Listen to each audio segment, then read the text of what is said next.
Your friends, your friends. Radio friends again. Radio friends again. We've got a lot to share. Well, here it is, another beautiful day, freezing our asses off. Well, I can't say that because we're recording. Anyways, freezing our asses off here in Connecticut. I'm in Berlin, Connecticut. And actually, the winds stopped a little bit, so I lost half a tree yesterday, but that's a whole nother program. That's tree talk. But let's go around the room, and let's. We got a nice group here, and let's say good morning, everybody. Pete, how you doing? Hey, Pete Salant from Norfolk, Virginia Beach, Virginia, where it's cold as hell. No, hell's warm, isn't it? I forgot. Yeah. And I'm glad to be here today. All right. There's John Landry. Hi, John. Good morning. How are you? It's cold and getting closer to summer. We gained 4 minutes since the last time we talked. That's not bad. All right. And Marlboro today, right? No, East Hampton. Quack, quack, quack, quack, quack, quack, quack. I'll know it one of these times. Bob Craig, how are you? Good morning. John Landry seems to have skipped spring. He wants to delve right into summer. It's 25 degrees here in Philly, and it's sunny, and it's cold. All right. We got side by side Dave Nagel. Gorgeous Plainville, where it's sunny and 30, and thankfully, like you pointed out, the winds have died down a little bit. Sorry to hear about the tree. I understand yard cleanup is imminent when we're done today for me too. So I hear you. Dave Overson. Well, we're down here in Port St. Lucie. Temperatures very, very, very warm, beautiful, basking in the sunshine with 52-degree weather. Oh, no, that's wrong. Dave, what color are your eyes, Dave? They're blue. They're actually how you doing, blue. Ron? I'm fine, Steve, here in Cheshire, where it's 29 degrees, sunny, and it promises to be near 40 today. And the winds are down, so a good day to get outside and do some exercise. Yeah, the car washes are going to be busy. Tracy, what do you got going on with you? Oh, good morning from beautiful Disney World. It's been colder. We're not in Disney, it's Orlando. Orlando. Okay, thank you guys. Beautiful Orlando. My kids are kibitzing from the background. It was I'm sitting outside of SeaWorld and Universal closer to Disney where I am right now. And it was a balmy 43 degrees last night, the last few days. Today it's supposed to get up to 70. So we might actually enjoy Hollywood Studios at Disney today without having to be bundled in 3 layers of clothes. And it looks like we're seeing Pat Sheehan. Hi, Pat. Hey there, Steve and everybody. I have left Dallas, where in beautiful Fairview, Texas, where we have our home.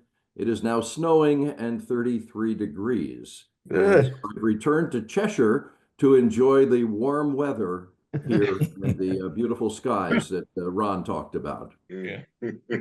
And there's Arnold. They call him Ace in the business. Chase, how you doing, Arnold? There you go. I tried to prepare ahead of time for the short little video, and apparently it didn't work, which means when I go to the video probably won't have audio, but I think we all ought to take up a collection to have Steve learn technically how Zoom works so he can set things up ahead of time. Send them to Zoom school. Sure. Zoom school. Everybody cut but a collection. Help this boy go to Zoom school. All right. Okay, Arnold. Ed Bruder's here. Hi, Ed. Good morning from Manchester, New Hampshire. It's cold like every place else, although we don't have any snow yet this year, which is really unusual. And especially we're grateful that we don't have it in light of what's going on in California this week. Yeah. Hey, Bill Amazing. Rock's back, and here we are celebrating the 90th birthday of Elvis. That was a couple of days ago, and Bill, I'm going to have to send out that video clip again of you doing the whole Elvis thing. Of course, Bill was really one of the innovators and founders of the Elvis channel, and always did a great Saturday night show. Hi, Bill. Last time I was in Memphis, it was 104 degrees. Here it's 37. It's just as balmy here in Stratford, around the shores of the Long Island Sound. It's certainly a relief from all the wind we've had too. I have a little dog, and it was almost like Toto and Wizard of Oz. Da-da-da-da-da-da-da-da-da-da. I don't think we're Bob in Marks is Kansas. back. Hi, Bob. Hey, good morning, Steve. Good morning, everybody, from beautiful, balmy Vero Beach, Florida, where it was, Steve, I think it's 51, just like Port St. Lucie. I got my, even though they blew the game the other night, I'm Yeah, still that a was sad. fan. I'll always be a fan of UConn's. Yeah. I used to cover UConn basketball and football back in my days when I was sports director at Big D. And I never let go of my allegiance to that program, one of the best in America anyway. So, Oh, we're at 63 now in Port St. Lucie. Nice. okay, so I don't need this, huh? I don't No. need this. That little product placement always looks good. No problem. There we go. All right, and then we see Jim Harrington just flew in. Hi, Jim. Hi, Guy. How you doing? How's the temperature where you are? It's 1 degree here. Wow. You were talking about what, 63 degrees in Yeah. Port St. Lucie? Yeah. You guys must be That's dreaming cool. about weather like I Hey, experience Bobby. here. How you doing? More like a nightmare, Jim. Steve, What is it mute. called? Mute. Mute your mic. Security? This is the part, Dave, where you get to Yes, call work your security. magic and get rid of all of this. That's part of right, the show. Pat. This Yeah, is where that's it. Dave earns his salary. This is just like the first station I worked on. As long as it wasn't the last. Yeah, Yes, right. doing production Boy, on I'm the gonna audition be channel. spilling all this tape Okay, on the wait, now, floor. what are you guys waving about? Your Mute. mic is Mute your we're mic. appealing to you. I muted it. No, no. And now I'm getting yelled at by all of them, too. Dave, you can edit all this out. No, I'm going to keep it in there just to be. You can let Dave host for a minute here. This is one So of our Am I most muted now? entertaining days here. no, it's still no. Yeah, We see, still that's the hear problem. you. David, Yeah. think of the blooper tape you can produce. Oh, So God. underneath, allow. all- I'm already making my collection. Yeah. Hey, you know, hey, Lee's got the background of the Chinese restaurant behind him there. That's important. Yeah, there we go. There it I is. like Okay, it. Dave, you're on. Ah, beautiful. Lee Gordon, how was the restaurant? Well, you were there, and it was same as always, cheap and cheerful, as they say in the UK. Absolutely. Good and absolutely. greasy.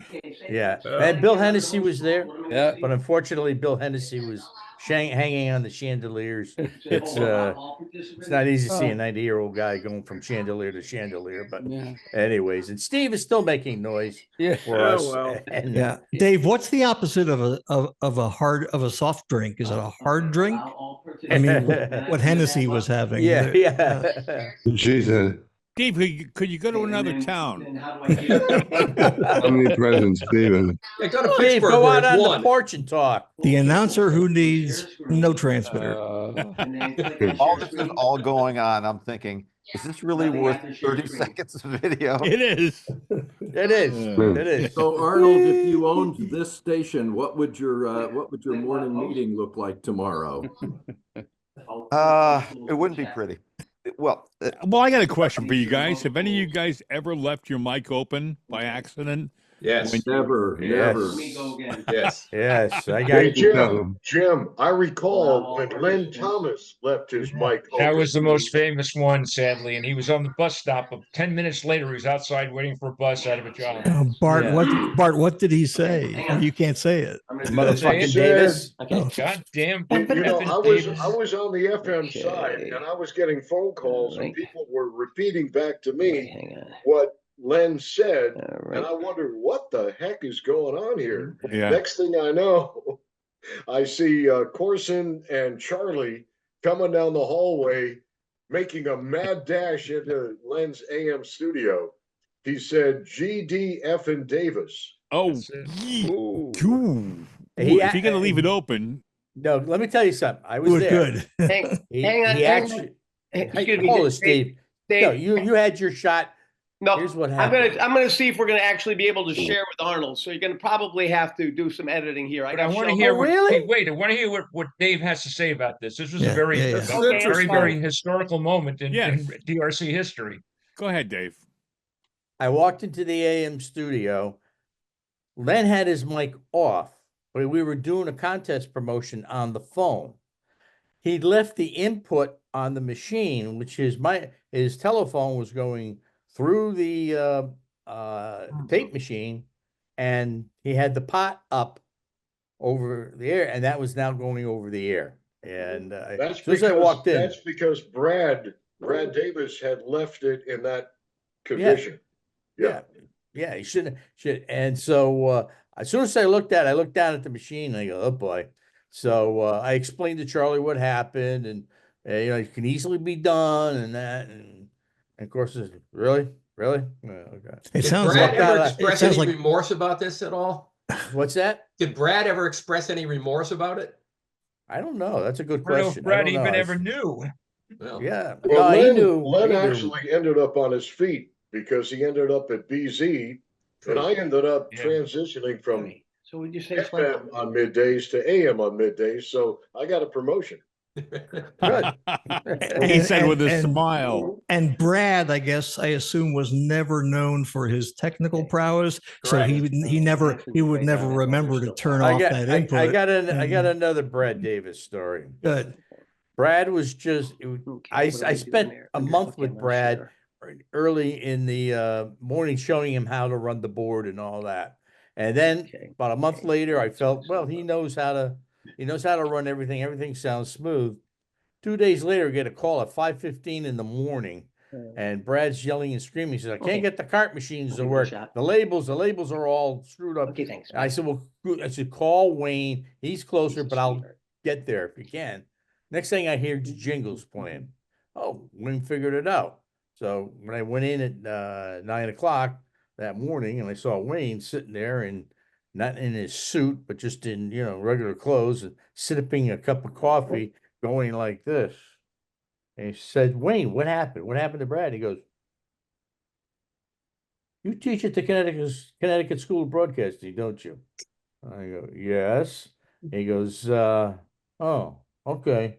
And you teach people how to use cart machines. I go, yes. What did he do? Don't tell me he had them in backwards. Oh, no, he didn't have them in backwards. He had them in sideways, because we had the old cart ITC cart machines that could play 15-minute carts. And so Wayne and I had talked about putting a bracket in there so you can't miss the solid point to put the cart in. Because a lot of the guys were putting the carts in and they were off-centered. So Wayne installed an L bracket in there, so you have to put it in right. And Brad got it in backwards, sideways, and it's and I caught hell for that. So you did a good Wayne. You did a good imitation of Wayne. That sounds like Wayne. Yeah.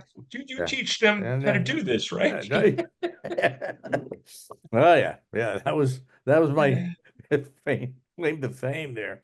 And Brad walking out of the studio, he's got his roller cart, and he was walking by Wayne's office. And he goes, "Hey, Davey, you hear what I did with the cart machine?" And I says, "You better go." Wayne's like, Wayne never got a hold of him. I don't know what he would have done. You guys who worked at Big D at the time remember Brad Davis's famous saying that he liked to say over and over again, "I am not a disc jockey." Right. Oh yeah. Yeah, I recorded that, and then I actually edited it to him saying, "I am a disc jockey." And one of the girls in the office was he always started off with, "Hi, I'm Brad Davis, and I want to talk to you about blah, blah, blah." So she opens up the line that's in there and goes, "Hi, I'm Brad Davis, and I'm a disc jockey." And he goes, so how do you get Brad to say that without him pre-reading the copy? Simple, his ego. I said to Brad, he comes in, and I had the copy in my hand, and I said, "Hey, I hear you're supposed to be so good." I says, "I bet you can't go through this copy without making a mistake." I says, "Let me get Charlie." Charlie bet you couldn't do it. So Charlie, because I grabbed Charlie in his office. He has no idea what the hell's going on, but he just goes along with it. And so Brad says, "I'll show you how to do this over." So we had the copy face the other way. And I go, 3, 2, 1. And I pointed at him. He turns the copy over and goes, Hi, I'm Brad Davis, and I'm a disc jockey. I want to tell you about Williams Motor. Who the fuck wrote it? As far as the copy, he finally got it. So I said, good. I had a good, clean copy. Didn't have to use the edited version of that. I'm a disc jockey. Were you there when George Watson was there? Yes, I was hired by George. I was hired. Is he still with us? No. No. I know he went to HCH. He was at last check. He was at HDH. At Yeah. least Oh, this really? was in the mid 70s. Yeah, yeah. I heard he had passed. I didn't know that. Yeah, but yeah, that was Brad. I could have killed him when Bob Steele decided to go on at 5:30 instead of 6 o'clock. Brad goes, "Why? We're going to go on at 5." And of course, I had to train him for his first month. That means I had to get up at 2:30 in the morning, go get ready, and go in there. And I was surprised they hired Brad. When I was there, when I was there, it's like he was over at Channel 3, and it was like they just didn't. They didn't think of him as a jock, or he belonged on TIC. He didn't think he was a jock either. But then he goes over to DRC and he found a whole new career. I mean, That was Charlie. Charlie, I remember I was the general sales manager. Charlie came into my office and said, "What do you think about Brad Davis for the morning show?" I said, Yeah. "Charlie, I don't know about the programming side, but from sales side, you couldn't ask for a better guy. He was fantastic at doing spots. Didn't that His grow out of the endorsements were unbelievable. 1975? Ron, didn't that grow out of the 1975 Feed a Friend Foodathon? Yeah. Because Yes. Charlie That's how it all had Brad began. being That's a co-host correct. of that, but he didn't work for the station. Hey, He worked Barry very closely Berman. with Charlie. Barry Berman, happy birthday. Hey, how'd you know? Happy birthday, Barry. I don't know. Hey, Barry. You're wearing it on your hat. Right, at this age, you have to wear the hat. So Thanks, guys. Charlie asked me because he was he says I got Bill Stevens and Len Thomas and then I got Brad Davis. Should I hire Brad and move Bill somewhere else? And I said, Brad is your ace in the hole, Charlie. He's not going anywhere. If Bill Steven doesn't work out, there's your morning guy. And that's exactly what happened. And but then they rehired Bill, and he wound up working 7 to midnight. I remember when he came home and my dad says, "Should I hire Brad Davis? It'll either enhance everything I've done, or I'll always be remembered as the guy that hired Brad Davis." Oh yeah. Well, we had to do. I did his audition. He had to do an audition and plays the music, had a long intro, and he's saying nothing. And then your father comes in and he says, "No, you gotta say something. Talk over the intro. Say hi, everybody. I'm Brad Davis."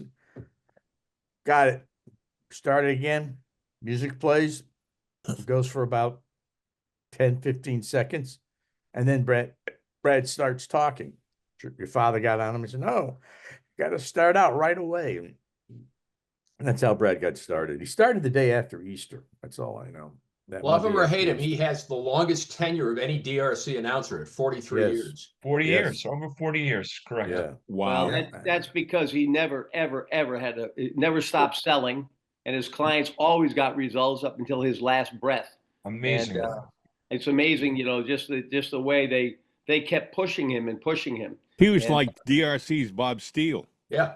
He was. Yeah. Wow. That's exactly what he was. He Well, never had the yeah. ratings that Bob Steele had, but he was exactly that. Yeah. He was pushing for the longevity that Bob Steele had being on the air.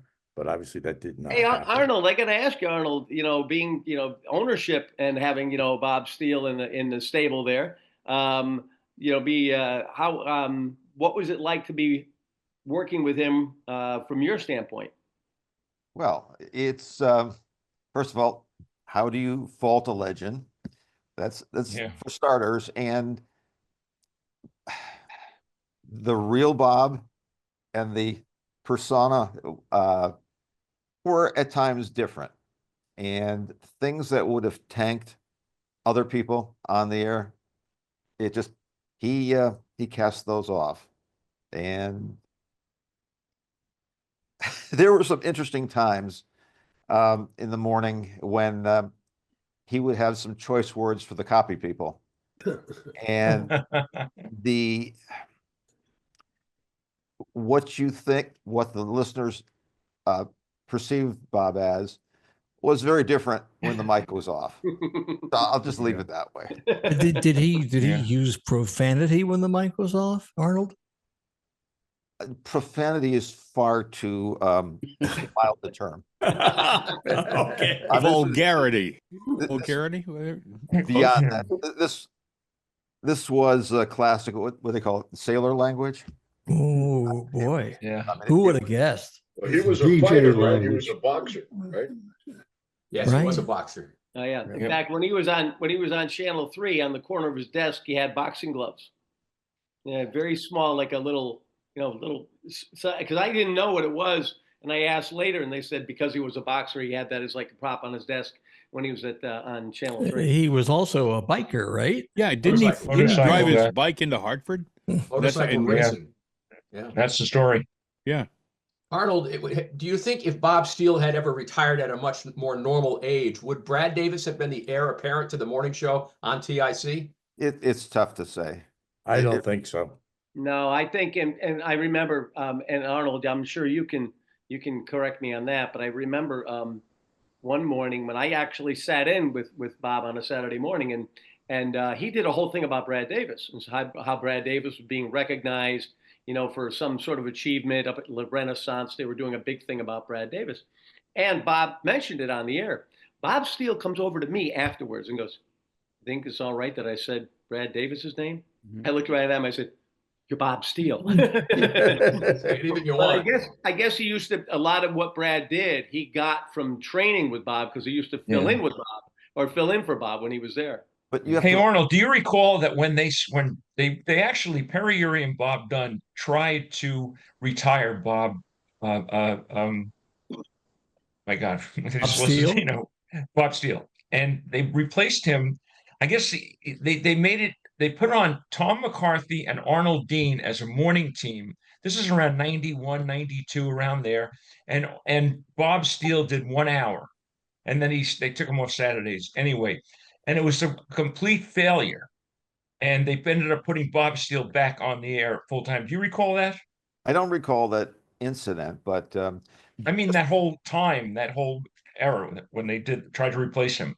Well, tangentially, I recall it, but just getting back to the question of Brad Davis, Brad, having been a TIC, I guess, alumnus, would, going back to the radio days, he was a known commodity.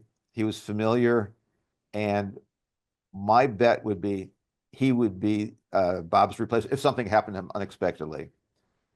But we'll see. I don't know. Brad had a negative attitude, not attitude, what's the word? Aura?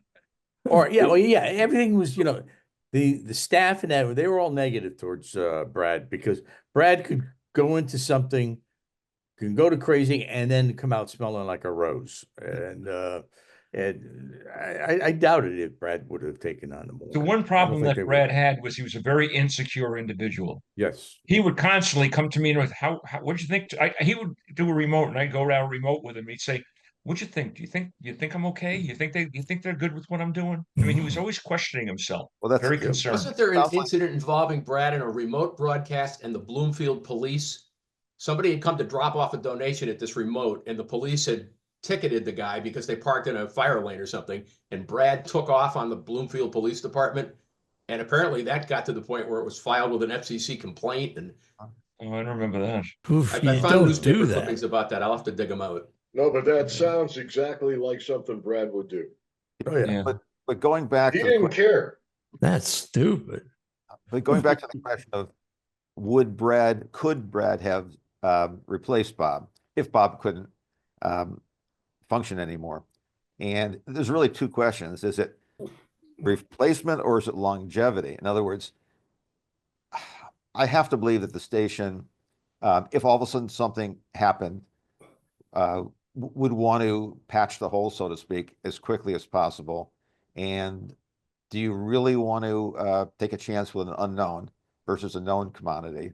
And remember, Brad started off with TIC TV or earlier on in the 50s, and he had the aura, pardon me, the aura of the milk commercial guy, and he wasn't viewed negatively. He did the dance party, and that The was Milk Show. It's called the Milk Show. Part of the problem you talk about when Brad got the move over to DRC. When I arrived at Channel 3, Brad was working with John Sablon, and they were doing What's happening? What's happening? And it was an uncomfortable mix for the folks from the Washington Post. And Brad, he talked about the insecurity. Brad displayed that very frequently. It was uncomfortable for him to stay there.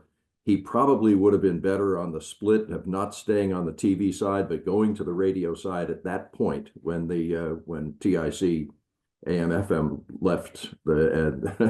Arnold knows that story from last week.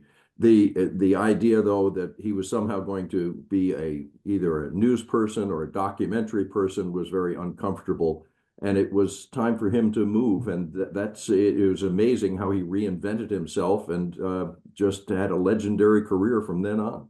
In the early 60s, Brad on TIC Radio hosted a monthly hootenanny show, and which Tracy found in the archives when he first inherited the TIC collection. And it's interesting to hear Brad could really work a live crowd. Oh yeah. Oh yeah. No, he was in fact when he went to the first Feed a Friend Foodathon and was at West Farms Mall, he came right over, and he was still on TV, and he couldn't wait to get involved. He came in, and Brad used to wear the tight jeans and his shirt wide open, and he went in there, and how he started was he sat in the studio and said, anyone who comes in and pulls a tuft of hair out of his chest, he'll pay X amount of dollars per hair that they pull out of his chest. Yuck. And I think he saw that immediate response. And I think that's what he probably missed. I think he liked having that microphone every day and having a live audience and getting that. That's what, because he was, as soon as he walked into the Big D studio, I mean, into Mobile Studio D, he was alive. Couldn't wait, you know. Back to TIC. If Bob Steele had to leave for some reason, did anyone ever think of Arnold Dean? Because this is the first name that comes. They tried to mind. that. They tried it. Didn't seem to work. Really? Yeah. Back in the 1970s, back in the 1970s, when I was operations manager of WELI, we had a morning man named Ron Rohmer. Oh, yeah. Ron, it was throughout the whole studio. Every time Ron was there, it was like, well, Ron is the next replacement for Bob Steele. Of course, that never happened, but working with him was a real treat. Did he live in an RV, or he? Yeah, in back of the station. Really? Yeah. I remember I was at Tapeworks that did a commercial with him one time, and he pulls up on Maple Avenue in this RV, and he lived in it, apparently. Well, I tried to do everything I could to get his attention. When you saw him, he probably always wore these pair of sweatpants and sweatshirt. And when I first came there, I did a critique, which I would do with the guys. We call them coaching sessions after that, I guess, for some reason. It's not a little more benign. But anyway, I used to wear three-piece suits to work all the time. And he shows up at the door, knocks on the door, opens it up, and he's wearing the exact same suit as I am. This is my sense of humor, Mr. Rock. Now, before Mickey Spillane teaches Shakespeare how to write, we'll get a couple of things straight. That began a kind of a hate-hate relationship. But I did everything I could to get him around. I remember once I put a belly dancer in at 6 o'clock in the morning to get his attention. You know, Barry worked with a pretty well-known DJ in Southern Connecticut, a guy named Tiny Markle. Everybody remember that name? Absolutely. Barry was very good friends. Barry, weren't you good friends with Tiny? Tiny got me into radio to begin with. Yeah, WNAB. He brought me in there. Yeah, I was going to say he worked at NAB. Yeah, he worked at NAB, and then we did ICC too. He did, and the reason he went to WICC is we wanted to syndicate him on Connecticut Radio Network. and we needed a Hartford affiliate, and Dick Corson kind of was jangling, and he kept he kept hemming and hawing and hemming and hawing and hemming and hawing, and finally Vince Cremona, who was the general manager at WICC, realized, okay, Tiny's looking around, and Tiny called me up and he said, hey, champ. He said, longevity rehab. What I do? Someone's watch is speaking to him, I think. No, he said, hey, Barry. He says, Vince Cremona's calling me. What do I do? And I said, go. I said, I can't get a Hartford station, and I'm not going to be able to get the advertising revenue. So that's how we got on WICC for a significant number of years. There's an article done in the Advocate about different morning men in the state of Connecticut, and he was listed as bartender who's heard everything twice. Oh, yeah. He was my father's band boy. That's how we got to know him. Well, the only one he used to call him Irwin. He said, "You're the only one." My mother calls me Irwin. Irwin. Didn't he do a talk show on WNAB in the evening? Yeah. Oh, yeah. So if he were going to go to DRC, were you talking about the AM for him to do a talk show? We were talking about whatever radio stations we would get. We had, I think we had WELI on board to do that. I don't know whether you were there, Bill, at that time, but what year was it? God, I don't know. We had lunch together a few times. I know that. I don't know. Probably in the 80s. Early 80s, I think. Well, I left by 81 to go. So, we had a couple of radio stations in Fairfield County. I think I pitched Vince Cremona to see whether we can get him on WICC. So we were in the pitch phase, but without a Hartford affiliate, I would have a difficult time getting some advertising revenue. Did you guys work with Katie Cowdery? Do you know ever that name ring a bell? She was a news person at NAB, and then she went on, I think, to New York. Or name sounds familiar. The big names that went through NAB at the time. I was working at NBC. I was also working for what's the guy? Gilmore. Press. Yeah. Press Gilmore. Yeah. He was another interesting person to work with. Character. But I remember we were bargaining about money, and he said, anyway, he had hired me to do consulting work, and he offered me a sum which was ridiculous. And I said, well, to stand on principle, he said, you have no principle. I'm your first client. But we actually got along pretty well. And Eddie Bear was there. Yeah. And Eddie Bear, yeah. The guy who did the boat, too, I hired him at WLI after a while. He was the guy, he worked with me at CBS. Phil Cutting, right. So Phil Cunning hired, well, I guess Tiny hired me, Phil hired me. I can't figure out who really hired me there.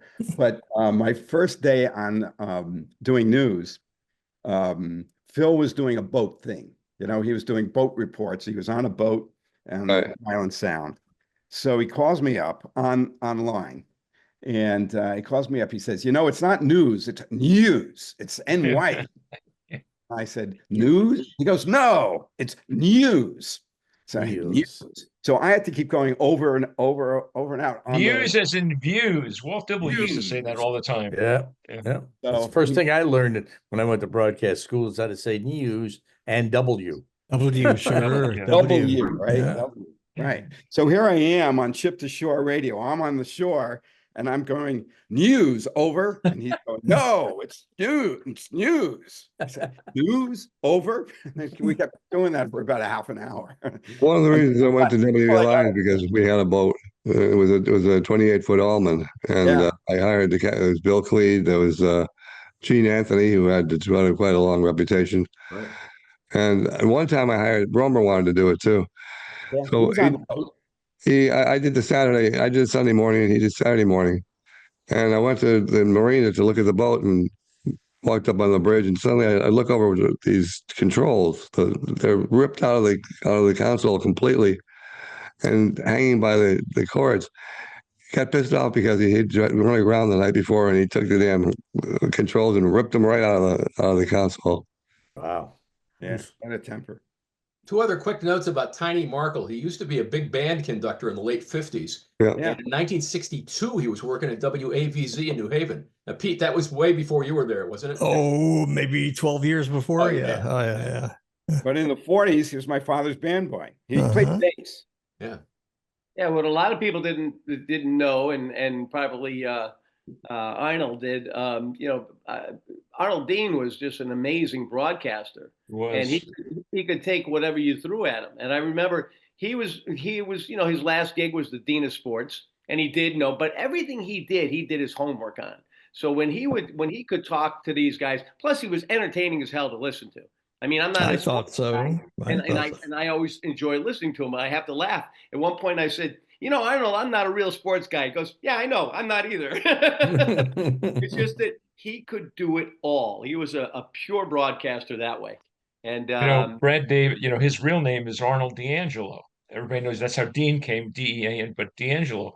And every now and again, Brad would do a shout out to, hey, I want to say hi to my friend Arnie D'Angelo. How you doing, Arnie? How you doing out there?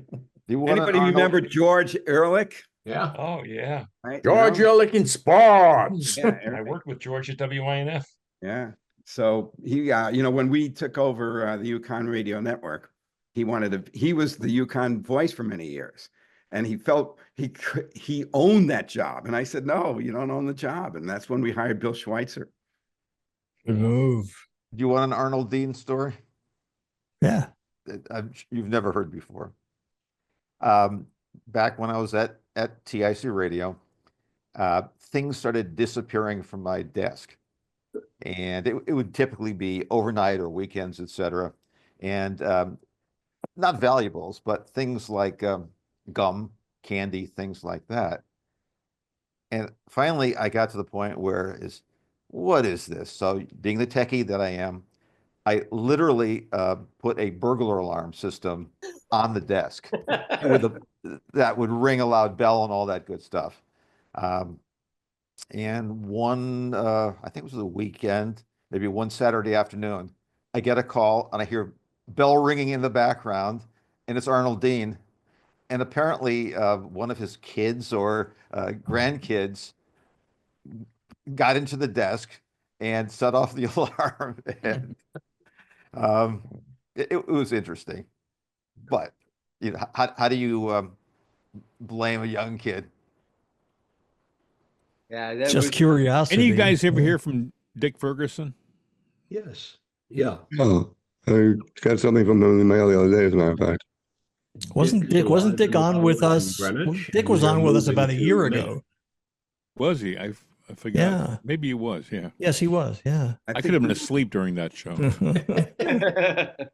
You could be asleep now, for all we know. I think I am. Waiting to hear what Arnold has a 30-second tape that he was going to play for us, and I think that we spent some time earlier, Steve, getting ready to be able to do the technical marvel. I'm ready, baby. I'm ready. Yeah, like an hour and a half, Pat. Yeah. Well, you guys were, I'm just letting you go, and it's all good stuff, so. But really, this was originally going to be, this session was originally going to be a continuation of Where's FM Going?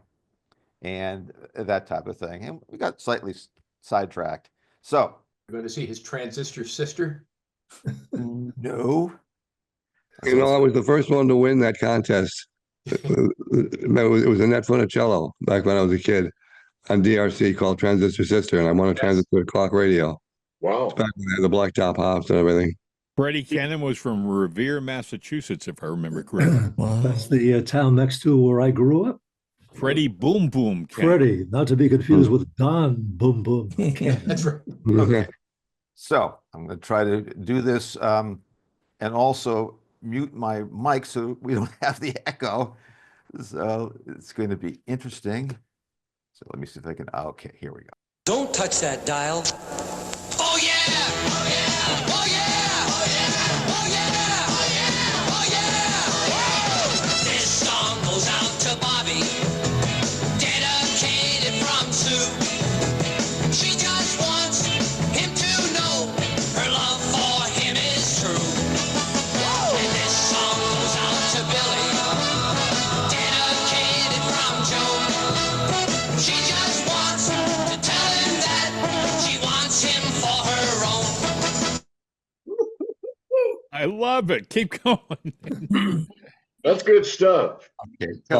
Hold on. The problem is when you become a host, you're restricted from doing things like blocking your own audio, et cetera, easily.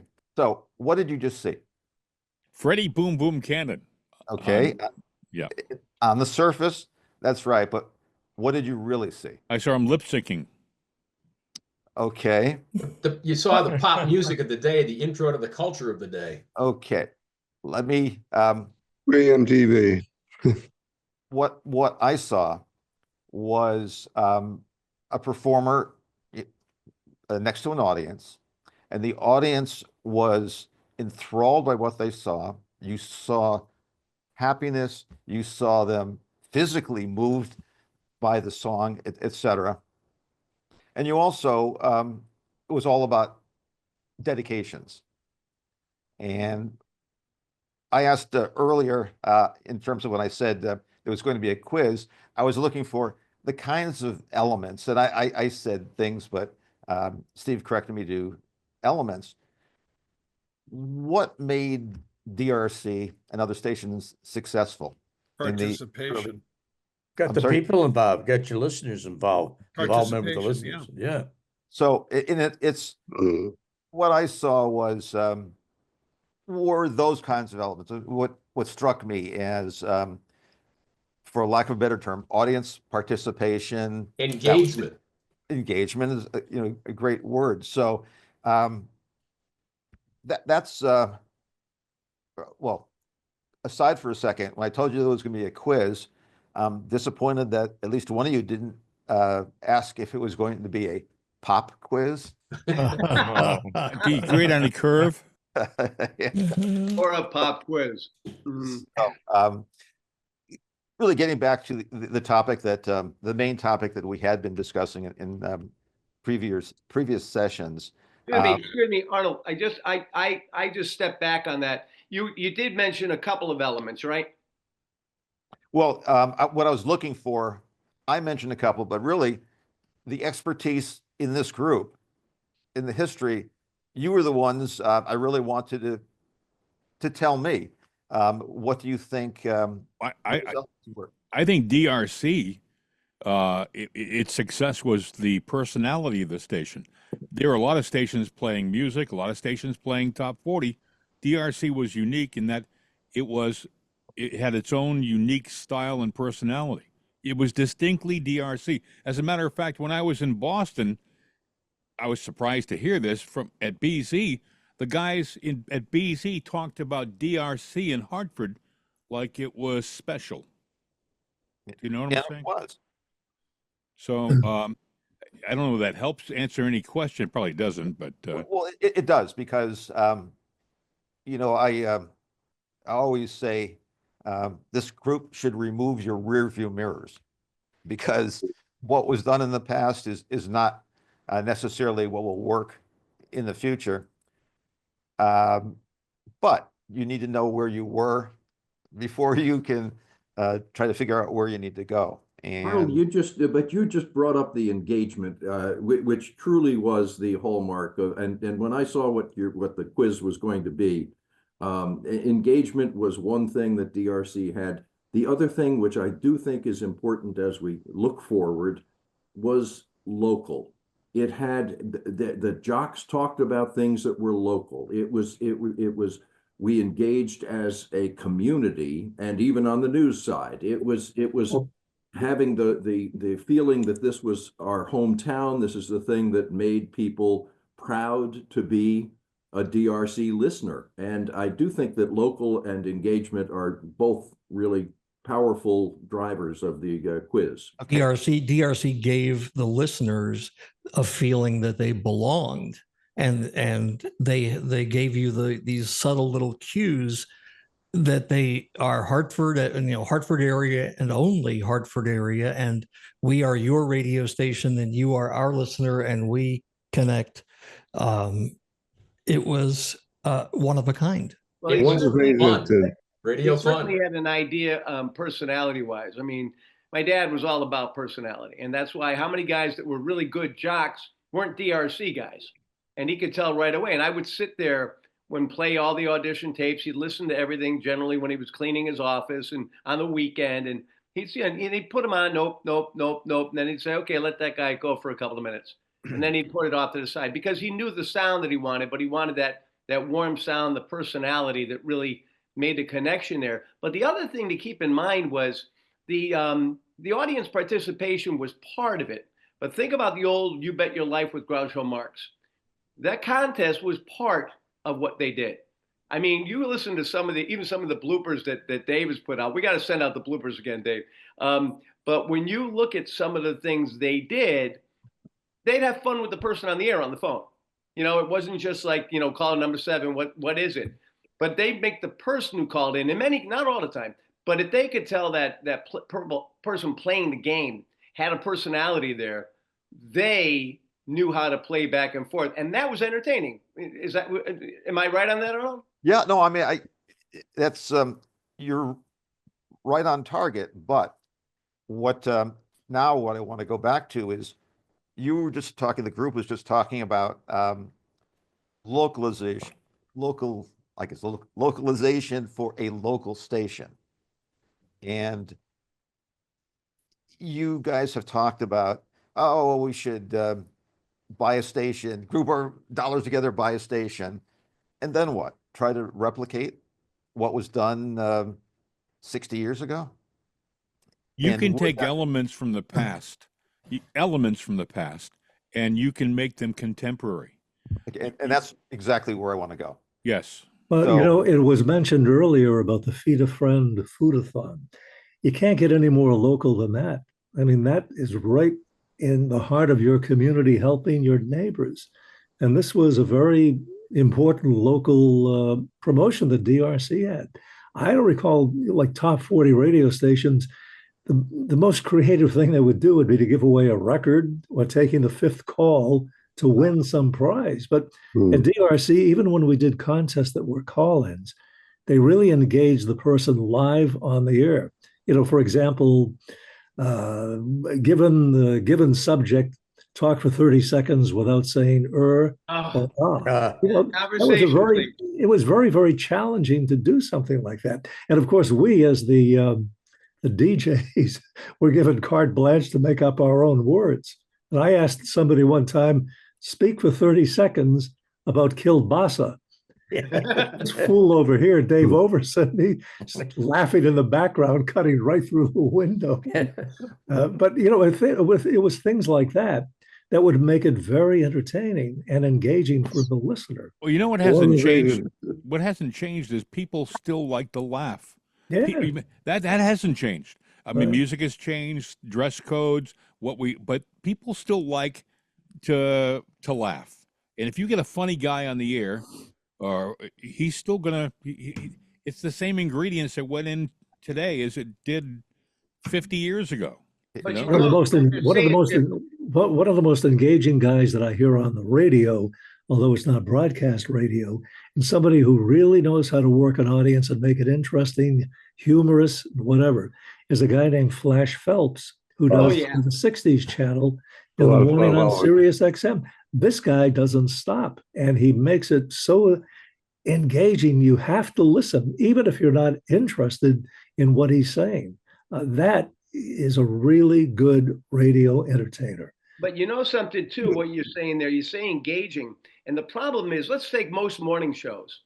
I mean, Gary Craig, as wonderful as Gary was, Gary always felt, at least the feeling I got was, he had to keep one-upping Gary Craig. He had to be like, you know, every day, he had to be funnier and funnier, another bit. And I know my dad was always great. If you got a bit and you've worked it out and you want to implement it, if you thought it through, then do the bit. If you don't, just be local and be friendly and be your neighbor, give them the time and temp, and have the person stay for that. And you're waiting for maybe something to happen. And a lot of these guys, I think he used to say something like, do you think Jack Benny could go on the air, you know, 5 or 6 days a week for 5 hours and constantly be funny? When you look at how many of these morning shows right now, they don't include the audience. They keep it inside. And the audience should be listening in. The audience should be part of the program. And even no matter what you think of Stern, Stern will still go back every now and then to, yeah, he's a zillionaire and he's got, you know, and he does all the celebrities, but he'll always go back to that male 18 to 34. He'll get him on the phone. They'll play the sophomoric stuff, but even he engages the audience. So for what it's worth, he still opens the phone to that. Well, it's something that really kind of encapsulates Charlie's philosophy. I remember when I went to Pam's and went to Dallas and was doing a jingle package, I think, for TRY. We got talking about where I had worked, and I said I worked at WDRC. Oh, Charlie Parker, fun is Big D. Big D is fun. We're all done. Yeah. It was kind of subliminally planting the seeds. Now, when I went to WYNY in New York and finally got to do what I wanted to do whenever I wanted to do it and how I wanted to do it, what I did was I used the basic concepts that I had learned in smaller markets. And New York is a small market if you play it properly. And if you put in the ingredients that are going to press certain buttons. I was doing country, so obviously it was all relevant to country. But we got a lot of response. I remember the last program director I worked for, I won't get into the specifics of that, but he said to me, he says, I'd like to fire your ass, but I need your cume. You're on 3% of the weekend, you're at 20% of our cume. And he couldn't figure out how that was. And I said, why don't you listen to my show sometime? And because I wouldn't do what he wanted me to do. But if you use the element, I mean, everything like from the Tri-State Country Showcase to the Saturday Night Country Club, and for every song I played, I had a telephone call, and it was engaging because they would ask for a song, but I tell them, if you're going to call and ask for a song, you have to give me the reason as to why, how it relates to your life. So it was no longer just a song request; it was a song request for a reason. So people could identify with that. There was this is a little bit off the beaten track here, but kind of along the same lines. I was just reading a research report by Edison Research Company that came out yesterday. They just recently did this over a couple of weeks ago. And the majority of radio news and sports audio in the US is consumed via AM/FM radio. And the breakdown was 69% news, 61% sports. However, 32% talk personalities, 32% music, and the podcast leads in the talk research. So music on broadcast radio is slouching toward a non-entity at this point. And that is from people who researched broadcast radio, AM, FM. News at the top, sports a close second by a wide majority over talk, personalities, and music. However, again, the talk and the talk personalities comprise mostly, and if not exceed, the amount of people who get it from podcast. That's where the talk and personalities is. But music is, it's almost, it's heading toward non-existence. Well, people can control their own music now in a way that's they it. couldn't in the past. That's and so to Arnold's point, and I think looking forward and saying where does mass communication go from here? And what are the elements, to what Jim was saying before, what are the elements of the past that you can bring and modernize into an audio stream in some way? If it's audio, not video that we're talking about, what is the delivery method that should be? Is that a streaming service that's out there? How do you program something like that to bring in both personality and engagement? And again, I mentioned local before, but you have to define what kind of a marketplace you're going to try to monetize, because what we're looking for is what would work economically as we go forward. And I'm curious as to Arnold's view as to what the answer to the question he asked us, what his answer was to that. And Pat, you are right on track with what I was trying to herd this group back to.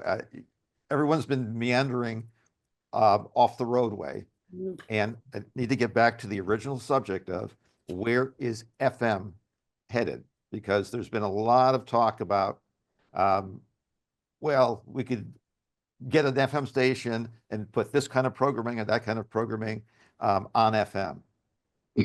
And from everything I see, and I know it's blasphemous, but FM is dying every day, and that's not the best place to put all these elements that I was trying to get from you guys that have worked in the past. And I've made a couple of analogies, made some notes to myself, but I know in past sessions everyone's saying content.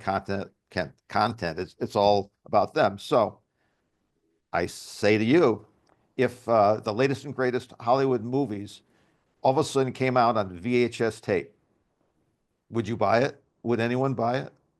Well, because it's available elsewhere. But the thing is, I'm sorry. The thing is, the quality of FM has diminished over the past few years. I'm not talking about technically. I'm talking about how they program it and how they put it all together.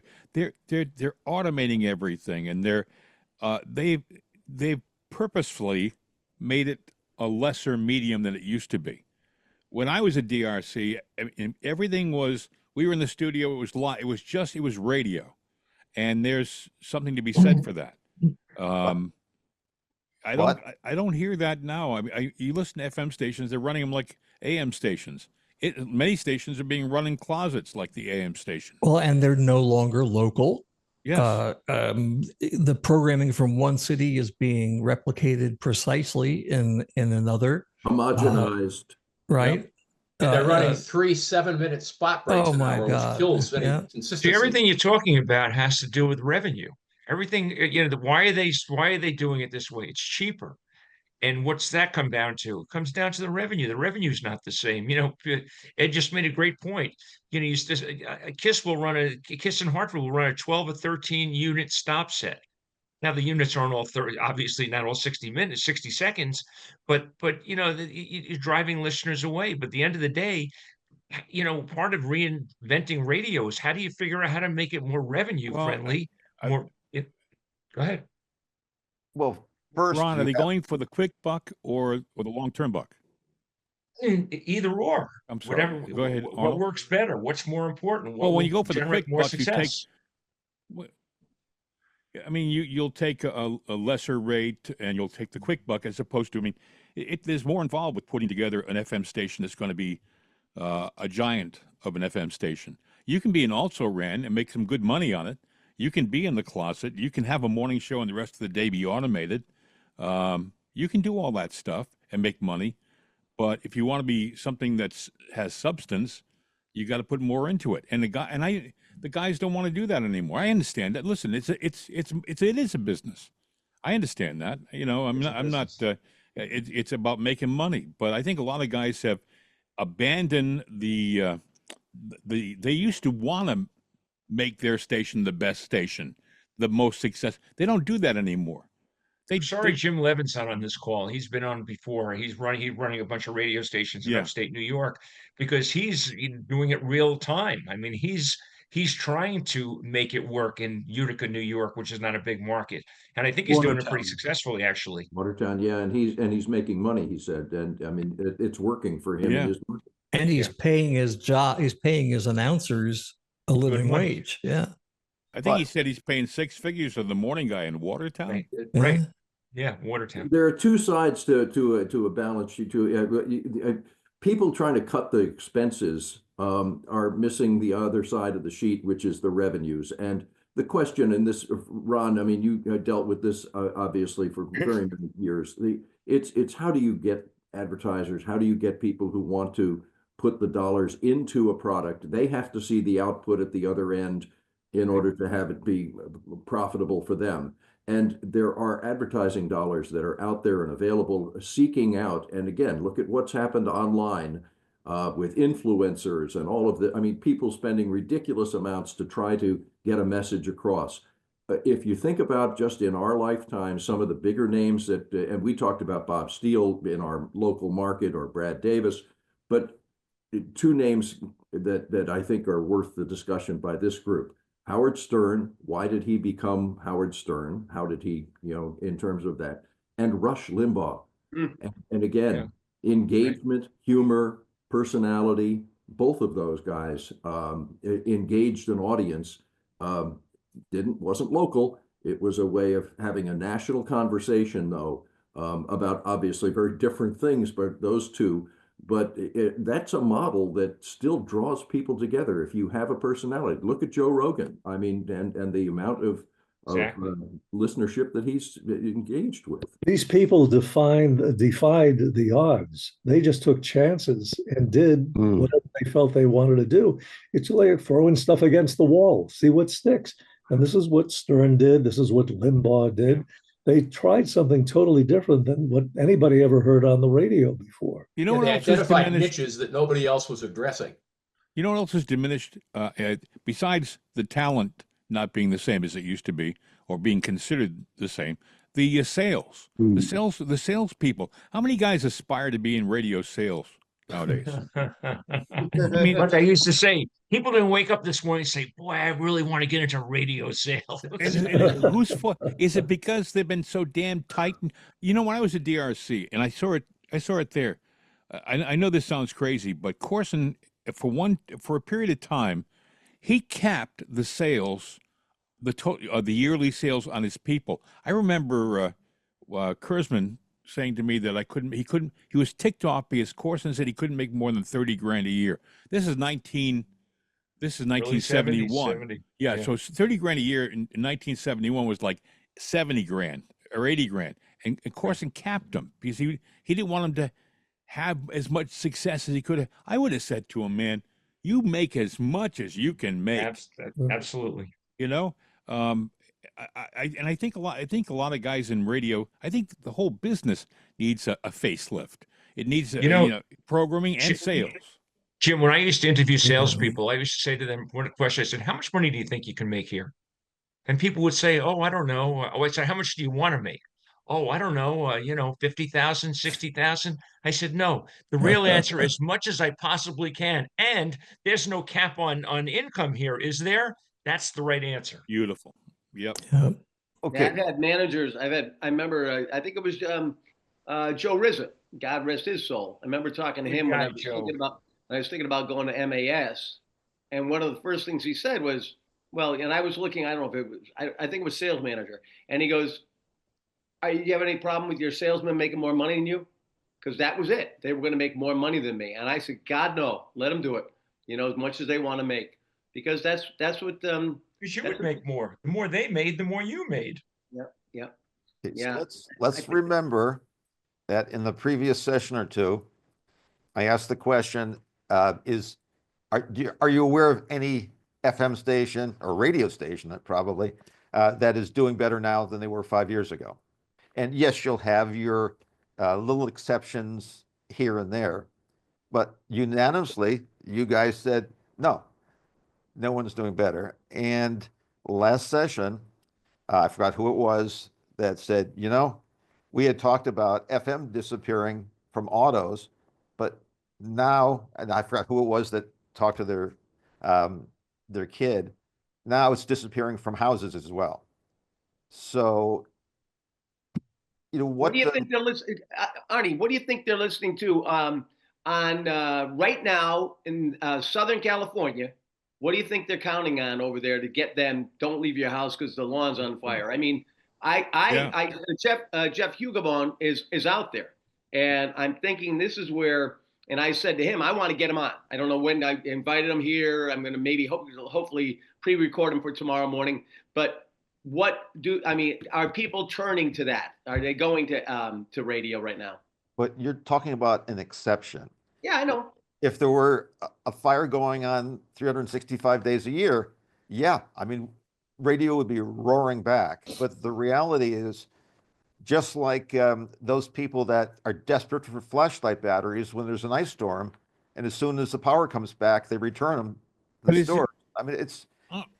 Is it because of the times, or is it because, getting back to what we were talking about, is AM radio? Sales and programming has let the listener down over the last 20 years. It has become cheap, tight. I'll give you an example. Production-wise, little things like production, when we do a show, it was tight and well-produced. And nowadays, if there's dead air for 10 seconds, don't worry about it. It's like there's a laziness about the business in general that I hear all the time. Oh God. You hear it? True. Yeah. I've even gotten that. I've had people say to me, and producers, and see, these days everybody's so sensitive. Back in the day, if you were pissed at something, the person on the air, could really get pissed. Right now, everybody's so sensitive. If I say anything and it ruffles their feathers, they're not coming back for the next show. And I mean, I had a producer go, I want the weather. Have the producer miss a couple of seconds. Well, it was just a couple of seconds. Are you friggin' nuts? But if I said anything, I have to admit, she's sensitive, and God only knows what they'll give me next if I scare her off. So that's part of the problem. But if there was a perceived opportunity to make more money by upping the content, wouldn't people be doing that? But the reality is the reality. So it's does anyone here still believe that with the right format or whatever? And I know Clark, I think, wants to say something, but it's just, I don't see the future of FM as well as AM there. I talked to a friend of mine about this question. Guy owns radio stations down in Lynchburg, Virginia. Talked to him day before yesterday about this. I said, do you still feel as optimistic about FM or about radio in general? And he was very optimistic. And this is a guy who owns stations, about 6 of them, I guess. And maybe he has to feel that way. He still owns them. But, he thinks that it all depends upon how you present your stations. A lot of guys, like we said, they just don't put the effort into it anymore. Right. And you got to put some effort into it. If you don't, it's like having a chef in your kitchen. If you have a lousy chef, but he shows up every day and he makes the meals every day, he just stinks at making the meals. People will say, I'm not going to go to the restaurant. You get a great chef in there, and he can be the exception. Maybe everyone else in the street is an also-ran, and this guy is, totally different. I just think, you asked about whether I know of any stations. I tune around I like to listen to MAL out of Washington for talk. I think it is well produced and does it puts something into it. I'm sure there are other stations that are just like that. I don't mean to go on, and I'm not looking for a job. I'm retired, but the fact of the matter is, I think the business is very. It's been let down by a lot of people who were entrusted with the obligation or the responsibility to keep it breathing. Well, they It's took like going that to away. They took that away, and I mean that Communications Act in what is it, 96. 96. No, Pat, I mean yeah. that really hurt. Pat, excuse Yeah. me. To what you were saying before, Pat, about Howard Stern, and about Rush Limbaugh. I loved Rush. I loved him, and I got more of my friends that are not as conservative as I am. More of them were basically saying, I said, I put, when he passed away, I put up to everybody, one of the best, God bless you, Rush. You wouldn't believe how many people got upset. He was an entertainer, right? He made you smile. He made you laugh. Same thing with Howard. Try to find that now on talk radio. Try to find a guy, they come out and they're so angry. Nobody does parodies, at least that I hear. Nobody's having fun. And I don't know, maybe it's on podcast somewhere. Well, this is why I wonder why and Clark, I'm going to throw this at you. The selection of the format that you've got for 1220 that you're working on. Is this because of your desire to hear that music, or is it because you think there's an audience for that? Because what Jim was just saying about listening to WMAL or whatever, or WTOP has done so well in DC as well. It's that there's content that is thought-provoking. It does touch on everybody's life, whether it's local or national, but that kind of content is drawing people together, whereas the music formats seem to be, as I said earlier, everybody can do their own playlist, and they tend to. Now, Bob Craig has a particular style, and the type of music that he has worked with over the years his expertise is what shows through in that. But that's also personality blending with the music. It's not just music. The personality is everything. And with musical curation, right now, it seems that if you combine classic hits and classic rock, you end up with a 10 share. And that's more than all of the other formats put together. And how the music fits and how it relates in a specific market. And in this case, New Haven Fairfield, it's fed by a 250 watt AM goat yoga wire. It goes out on the internet and it sounds competitive. I would turn that on to an FM translator in Bridgeport tomorrow. And I've had the chance, and I still think that it can be done. But I'm also doing it on a very low cost basis of 5 volunteers, people who give a damn, and our home studios and people like that's on this show. There's this wonderful weekly therapy session is just outstanding. And we're all here, and we could do it without heavy lifting. So that's my purpose in trying to keep this license alive and see if I can connect it with other stations. I think there's two ways to look at this too. Then one of them is to look at it from an individual standpoint in terms of the medium itself as radio, or to look at it in a holistic way as to how it compares to and what it's competing with, whether it's alternative media or the physical quality of that. And if you want to be the best AM station, that's different than being how good is AM radio doing. And they're two separate things. If you want to try to outdo podcasts and streaming and all the other things that are up there against the wall that you have a choice to use or not to use, that's one way of looking at it. But another way is to try to break through that. Now, it doesn't mean you can bring the whole medium with you by having your in one station, but you can still do well within the genre. The original question was, does radio need radio? But to kind of paraphrase Bob Merrill's lyrics from Funny Girl, people who need people, the luckiest people in the world, radio needs radio people. It's true. So I know we have to wrap up. So it's. How do we do on Ace? How do we do? I like Ace Chase. I like that. What was the other one you said? Cut to the chase. So I guess what it is how did we overall do on your quiz? We flunked. Did we ever get near it? Well, I think most of the time was spent on everything else, but it ties into my last comments, and that's really there are two separate things we need to look at. One is, what is the delivery mechanism? Is FM, talking about the future of FM, is FM the way to go? And then there's the content and everything else, personality content, all the elements.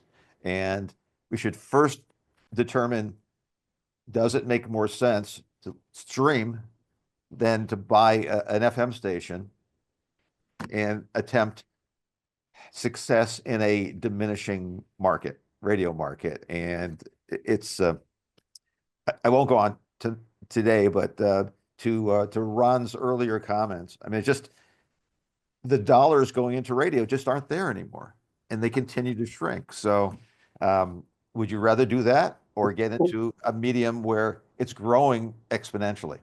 I have to believe that with the number of receivers that are out there and the amount of talent that we have just on the screen, something positive can be done to turn it around.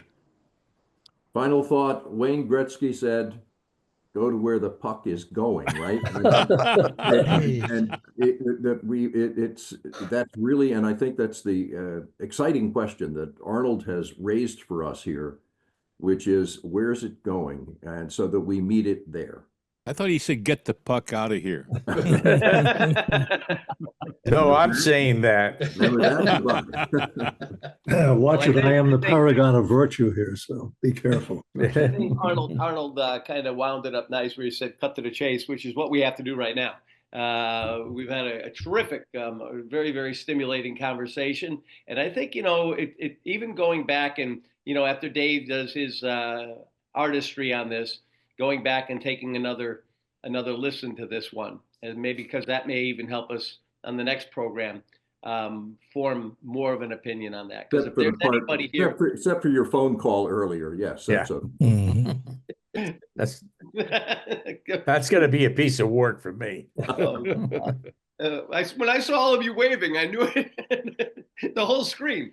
But no, I really just a couple of things I want to point out. For those of you associated with ELI, I saw that Steve Kolb is trying to put together a reunion.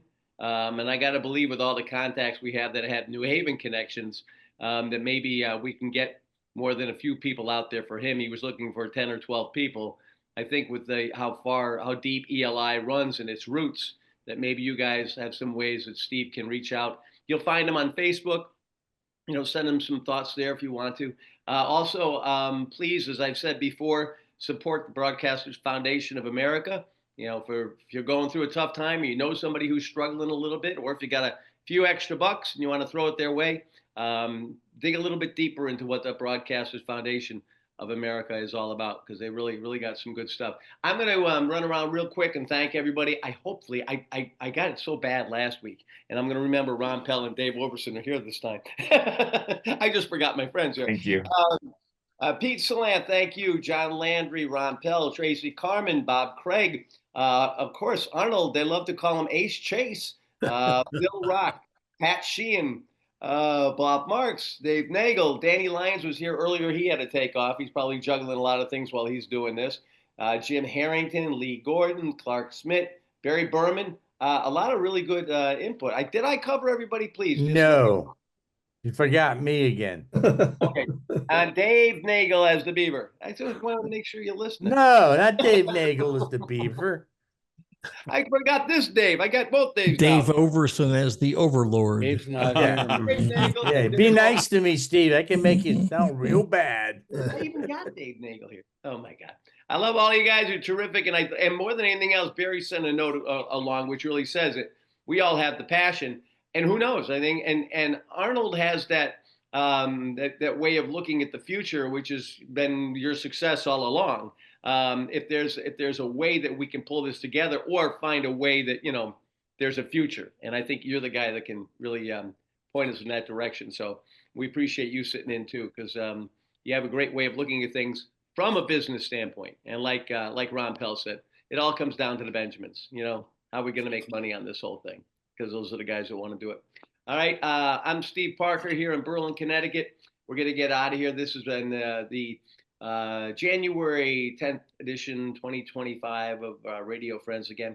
And we'll catch you next week. We never know where we're going next, but for those of you who are listening to this after the fact, I know we got a nice Shea Bone Jones sent us a nice comment. A lot of the guys do listen. Please send us any thoughts about this subject. And again, John Landry, thank you so much for getting the wheels going on this whole thing. And any thoughts or comments? If you can't make it here, we'd like to hear back from you anyways.